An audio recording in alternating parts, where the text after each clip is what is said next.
नमस्कार साथियों, मैं कुणाल आप सभी का UP RO most important question discussion series में स्वागत करता हूं। तो रोज की तरह आज की अपनी इस क्लास में हम लोग फिर डिस्कस करने वाले कुछ प्रश्न जो हमारी आने वाली परीक्षा के लिए महत्वपूर्ण हैं। तो आइए देखते हैं आज की क्लास में कौन कौन से प्रश्न शामिल है और उनसे जुड़ी क्या क्या बातें हमें ध्यान रखनी है।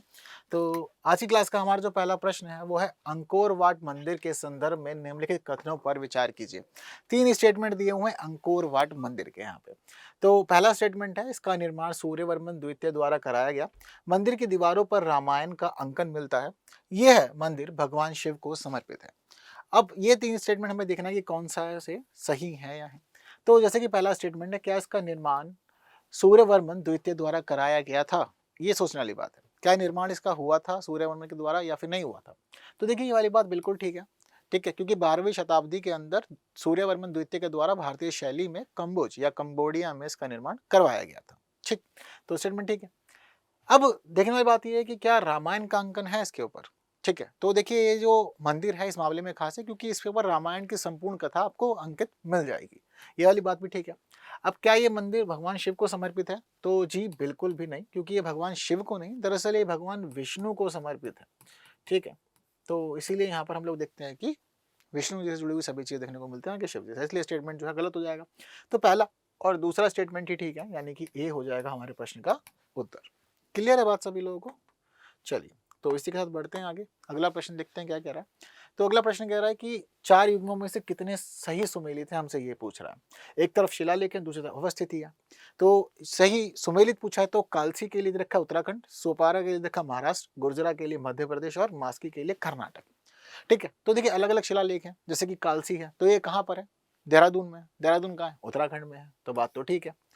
सोपारा कहाँ पर है? तो सोपारा थाने में है। अब थाने कहाँ है? महाराष्ट्र में है, तो बात यहाँ भी ठीक है।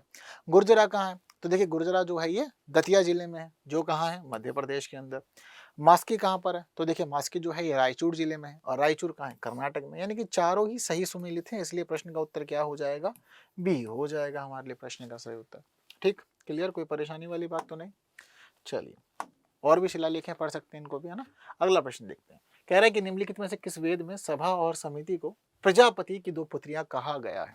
ठीक है, ऋग्वेद, सामवेद, यजुर्वेद या फिर अथर्ववेद। तो सभा और समिति दरअसल महत्वपूर्ण मतलब ग्रुप्स हुआ करते थे। ठीक है, जहाँ पर डिसीजन लिए जाते थे और राजा को ये लोग मदद किया करते थे प्रशासन चलाने में। तो हम लोग देखते हैं कि ऋग्वेद काल में स्थिति ऐसी थी कि महिलाएं वगैरह भी हुआ करती थी, पर उत्तर वैदिक काल में महिलाओं की स्थिति गौण होती चली गई, जिसके बाद हम लोग देखते हैं कि सिर्फ पुरुष ही यहाँ पर चीजों में शामिल होने लगे। किस में कहा गया है कि सभा और समिति प्रजापति की 2 पुत्रियां हैं? तो देखिए ये बात का मेंशन हमें अथर्ववेद में देखने को मिलता है, वहीं पे ही सभी चीजें लिखी हुई हैं इस प्रकार की। ठीक है, तो प्रश्न का उत्तर जो है वो डी हो जाएगा। चलिए आगे चलते हैं। अगला प्रश्न देखते हैं हमारा क्या कह रहा है। तो निम्नलिखित में से कौन सा ऐसे स्तंभ भारत में स्थित नहीं है? रामपुरवा, लौरिया नंदनगढ़, टोपरा और रोमिन स्तंभ। ठीक है, जैसे सबसे पहले बात करते हैं अगर रामपुरवा स्तंभ की, तो रामपुरवा स्तंभ कहाँ है? पता है या नहीं पता? तो देखिए ये आपको मिल जाएगा बिहार में। ठीक है, तो बिहार में है, या बिहार के अंदर कहाँ पर है? चंपारण जिले में आपको मिल जाएगा। लौरिया नंदनगढ़ कहाँ पर है? तो देखिए लौरिया नंदनगढ़ जो है ये भी बिहार के अंदर ही है। ठीक है, तो लौरिया नंदनगढ़ आपको बिहार के अंदर पश्चिमी चंपारण जिले में मिल जाएगा, तो ये वाली बात भी ठीक है, ये भी भारत में हो गया। अगली बात करते हैं टोपरा की। तो टोपरा कहाँ पर है? तो देखिए टोपरा हमें मिल जाता है अंबाला के पास। ठीक है, तो ये कहाँ है? अंबाला के पास, यानी कि ये भी भारत में ही हो गया। ठीक है, क्लियर है बात सारी। और चौथा जो है वो रोमिनदेय स्तंभ है। अब रोमिनदेय स्तंभ कहाँ पर है? वैसे सीधा सीधा कहा गया कि भारत में स्थित नहीं है, तो कोई ना कोई एक तो होगा ही जो भारत में स्थित नहीं होगा, है ना। तो रोमिनदेय कहाँ है? रोमिनदेय हमें मिलता है नेपाल के अंदर। ठीक है, तो ये भारत में नहीं है, और ये भारत में नहीं है, इकलौता ऐसी है पूरे ऑप्शन में, तो इसलिए यही हो जाएगा सही आंसर। और केवल 4 जो है वो डी पे लिखा हुआ है, यानी कि यही हो जाएगा हमारे प्रश्न का सही उत्तर। ठीक है, कोई सी परेशानी वाली बात तो यहाँ पर नहीं है। क्लियर है बात सारी? चलिए तो आगे बढ़ते हैं। आगे बढ़ के देखते हैं हमारा अगला प्रश्न क्या कह रहा है। निम्नलिखित पे विचार करना है।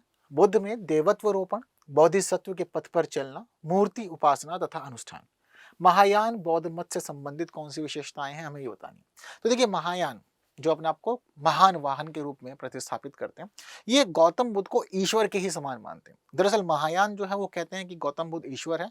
हीनयान जो है वो कहते हैं कि ईश्वर नहीं है, ईश्वर का रूप है वो।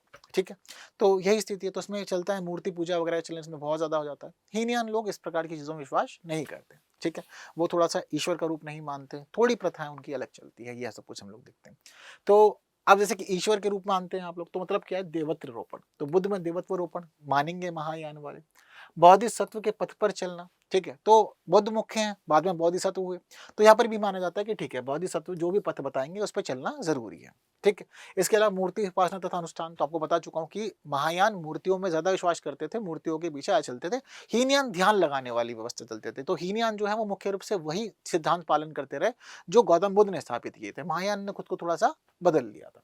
तो ये वाली बात भी ठीक है कि मूर्ति उपासना और अनुष्ठान इसमें चलते थे। तो तीनों ही ठीक है, और जब तीनों ठीक हो जाएंगे तो प्रश्न का उत्तर कौन सा रहेगा, डी। तीनों ही जो हमारे पास ऑप्शन है वो महायान बौद्ध मत से संबंधित है। क्लियर है बात सारी, किसी को परेशानी तो नहीं। चलिए, तो इसे बढ़ते हैं आगे और देखते हैं कि हमारा अगला प्रश्न क्या कह रहा है यहाँ पे। तो हमारा जो अगला प्रश्न है उसमें दे रखी है दो सूचियां, एक तरफ दे रखे हैं महत्वपूर्ण पर्व और दूसरी तरफ दे रखे हैं संबंधित राज्य, ठीक है। तो महत्वपूर्ण पर्वों में दे रखा पोंगल, ओणम, कंबाला और हॉर्नबिल, ठीक है। राज्यों में दे रखे हैं नागालैंड, कर्नाटक, तमिलनाडु और केरल। तो ऐसी स्थिति में हमें सुमेलित करना है, जैसे कि अब इन सभी पर्वों में हॉर्नबिल पर्व जो है वो खास है, क्योंकि तीन जो है दक्षिण भारत के हैं, एक जो है पूर्वोत्तर भारत का है, और हॉर्नबिल फेस्टिवल जो होता है ये मनाया जाता है नागालैंड के अंदर। तो डी के लिए 1 है, अब यहाँ डी के लिए देखा है 4, तो ये आंसर नहीं होगा। यहाँ डी के लिए 4 है, ये भी आंसर नहीं होगा। यहाँ डी के लिए 3 है, ये भी आंसर नहीं होगा। यहाँ डी के लिए 1 है, यही हो जाएगा हमारे प्रश्न का आंसर, यानी कि डी। तो इस प्रकार हम लोग 1 से भी निकाल सकते हैं, एक ऑप्शन का यूज करके भी, ठीक है। बाकी सभी यहाँ पर भी आपको देखने को मिल जाएंगे। ये आगे बढ़ते हैं और आगे बढ़ के हम लोग देखते हैं कि हमारा अगला प्रश्न क्या कह रहा है। तो फिर दोबारा सूची आ गई है, कह रहा है दोबारा सुमेलित कीजिए। अब नृत्य को सुमेलित करना राज्यों से, भरतनाट्यम, कुचिपुड़ी, कथकली और कथक, तमिलनाडु, केरल, आंध्र प्रदेश और उत्तर प्रदेश, ठीक है। तो सभी मुझे लगता है कि बहुत ज्यादा फेमस है और आपको इजीली पता भी होंगे। तो जैसे कि कथक कहाँ का है, अब जैसे कथक है ये कहाँ का होगा, ये उत्तर प्रदेश का है, ठीक है। तो यानी कि यहाँ पे 4 ही रहेगा। अब कथकली कहाँ का है, कथकली है केरल का, और कुचिपुड़ी जो होता है ये हमारा आंध्र प्रदेश का है, भरतनाट्यम तमिलनाडु का। तो 1 3 2 4 हमारा हो जाएगा आंसर। कहाँ पे, जहाँ पर लिखा है 1 3 2 4 वही हमारा आंसर है। सी पे लिखा है तो सी हमारा हो जाएगा आंसर, ठीक है। कोशिश कर सकते हैं 1 से निकालने की, नहीं निकलता तो बाकियों से तो निकल जाएगा ही, ठीक है। चलिए आगे बढ़ जाते हैं, अगला प्रश्न देखते हैं हमारा। अगला प्रश्न कह रहा है उत्तर वैदिक काल के संदर्भ में निम्नलिखित कथनों पर विचार कीजिए। तो उत्तर वैदिक कालों के बारे में क्या कह रहा है कि ऋग्वैदिक काल की तुलना में महिलाओं की स्थिति में गिरावट आई। तो महिलाओं की स्थिति कहाँ अच्छी थी, महिलाओं की स्थिति ऋग्वेद कालीन में अच्छी थी, लेकिन जैसे हम लोग आगे बढ़ेंगे अब उत्तर वैदिक काल में तो महिलाओं का स्थान अब नीचे आ जाएगा, महिलाओं का स्थान गिर जाएगा, ठीक है, महत्व नहीं मिलेगा अधिक, ठीक। तो बात तो बिल्कुल ठीक कह रहे हैं। इस काल में सभा में महिलाओं का प्रवेश वर्जित कर दिया गया। तो देखिए, जब आपका स्थान गिरेगा समाज में तो आपसे आपके अधिकार भी छीन लिए जाएंगे। ऋग्वैदिक काल में महिलाओं का स्थान सब जगह था, सभा संगीत में शामिल होते थे, लेकिन उत्तर वैदिक काल में आके सभी अधिकार छीन लिए जाते हैं। तो यानी कि महिलाओं को सिर्फ घर तक सीमित कर दिया जाता है। ये वाली बात भी ठीक है। तो पहला और दूसरा स्टेटमेंट दोनों ही ठीक है, और जब दोनों ठीक होंगे तो प्रश्न का उत्तर क्या हो जाएगा, सी हो जाएगा, ठीक है। चलिए अगला प्रश्न देखते हैं हमारा क्या कह रहा है। तो 2 सूचियां हैं, कह रहा है सुमेलित कीजिए जरा, ठीक है। तो एक तरफ कह रहा है पुराविशेष और दूसरी तरफ कह रहा है स्थल, चित्रकला, पशुपालन, जुड़वा सावधान और धान कहाँ कहाँ पे मिला है, भीमबेटका, आदमगढ़, महदहा और लोहरादेव, ठीक है। ये हमारे ऑप्शन आ गए हैं। अब यहाँ पर ये बोल रहा है कि सुमेलित कीजिए आपको, चित्रकला के अवशेष हमें कहाँ मिले हैं, भीमबेटका, आदमगढ़, महदा और लोहरादेव। तो चित्रकला कहाँ होगी, चित्रकला में कहाँ देखने को मिलती है, भीमबेटका की गुफाओं में तो देखने को मिलती है चित्रकला। तो बिल्कुल चित्रकला ए के लिए क्या रहेगा, 1 रहेगा, ठीक है। पशुपालन के लिए क्या रहेगी स्थिति, आदमगढ़ में, महदहा में या लोहरादेव में। तो आदमगढ़ के अंदर पशुपालन के बड़े अवशेष मिले हैं हमें, ठीक है। जुड़वा शवाधान यानी कि शवों को दफनाने की जो जगह है वो जुड़वा कहाँ मिली है, तो ये हमें मिले हैं महादहा के अंदर, और यहाँ पर बूचड़ खाने, खाना, गोबर सभी के साक्ष्य जो है हमें देखने को मिल जाते हैं। महापाषाण कालीन स्थल है ये, है ना। तो यहाँ पर 3 रहेगा, और धान के लिए क्या हो जाएगा, लोहरा देव ही हो जाएगा, यानी कि 4 ही, ठीक है। लोहरा देव जो है ये उत्तर प्रदेश का ही स्थान है, एक संत कबीर नगर का। हालांकि देखने वाली बात है कि सभी स्थल जो है पाषाण काल के, जैसे कि भीमबेटका पूरा पाषाण कालीन स्थल है, ठीक है। आदमगढ़ जो है ये एक मध्य पाषाण कालीन स्थल है, महादहा जो है ये एक मध्य पाषाण कालीन स्थान है, और हमारे जो लोहरा देव है ये एक नव पाषाण कालीन स्थान है। तो इस प्रकार की स्थिति यहाँ पर है। तो कहाँ है 1 2 3 4, देखिए यहाँ ए 1 से शुरू हो रहा है और यही हो जाएगा हम लोग का आंसर, ठीक है। 1 2 3 और 4, क्लियर है बात सारी। चलिए तो आगे बढ़ा जाए, आगे बढ़ के देखते हैं हमारा अगला प्रश्न क्या कह रहा है। निम्नलिखित कथनों में से कौन सा या से सही है या है। सांख्य दर्शन के आचार्य अलार कलाम बुद्ध के पहले गुरु थे।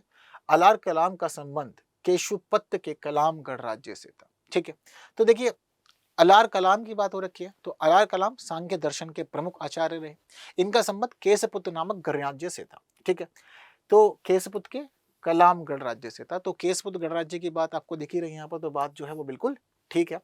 अब देखने वाली बात ये है कि क्या सांख्य दर्शन के आचार्य आचार्य कलाम बुद्ध के पहले गुरु भी थे? ये सोचने वाली बात है। तो ये वाली बात भी ठीक है कि बुद्ध के पहले गुरु जो थे वो आचार्य कलाम ही थे। यहीं से इन्होंने बहुत सारी चीजें सीखी थी। इसके अलावा बुद्ध के जो और गुरु हैं उनमें विश्वामित्र, रुद्रकार, रामापुत्र, इनके नाम भी शामिल है। दोनों ही स्टेटमेंट ठीक है और दोनों स्टेटमेंट ठीक हो जाएंगे तो प्रश्न का उत्तर क्या हो जाएगा? सी, 1 और 2 दोनों सही है। क्लियर है बात सारी? चलिए, तो इसी के साथ हमारी आज की क्लास के जो इंपॉर्टेंट क्वेश्चंस थे वो सभी कंप्लीट हो गए हैं। उम्मीद करता हूँ कि आप लोगों ने कुछ नया सीखा, जाना, समझा होगा। बस ऐसी क्लासेस के लिए बने रहिए संस्कृति पीसीएस यूट्यूब चैनल पे। बाकी आप लोग का काम है कि सेशन को बाकी साथियों तक शेयर कर सकते हैं। जिन्होंने लाइक नहीं किया कर दीजिएगा। फिर बात होगी अगले वीडियो में कुछ नए प्रश्नों के साथ। तब तक के लिए दीजिए मुझे विदा। Thank you so much.